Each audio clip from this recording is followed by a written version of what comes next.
Жителите на оваа зграда на улицата Димо Хаджидимов во скопската населба Кисела вода чекаат надлежните да испумпаат водата од гаражата, за да може да видат колкава е штетата на нивните возила кои се паркирани таму, а некои од нив пак имаат и магазински простории во кои се што чувале е уништено.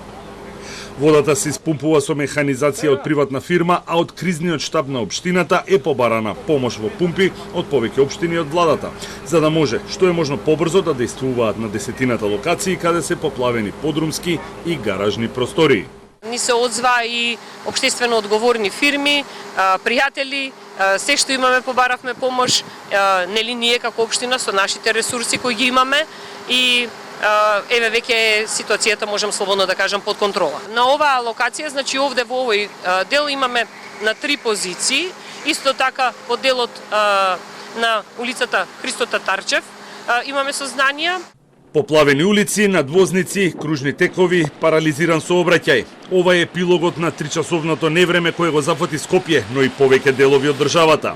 Штетите допрва се пријавуваат и се утврдуваат, а единствениот телефонски број 112 во Центарот за управување со кризи не престанува да звони.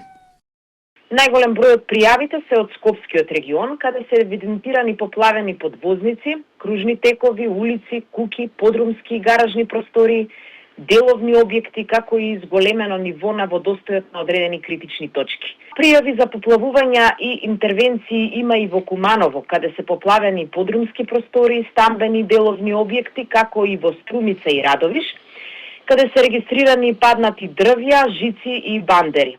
Надлежните институции, противпожарните единици, јавните комунални предпријатија и останатите служби се на терен постапуваат по сите пријави и работат на санирање на последиците.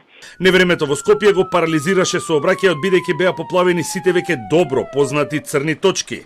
Подвозниците во Кисела вода, Центари, Бутел, кружните текови, кај хотелот Континентал, кај цементара и кај железара. Покрај тоа целосно под вода беа десетина сервисни улици во Аеродром и во Кисела вода. Штетата од невремето претрпе и ману каде е поплавен подрумот и гаражата, но водата продрела и го оштетила и главниот хол и амфитеатарот.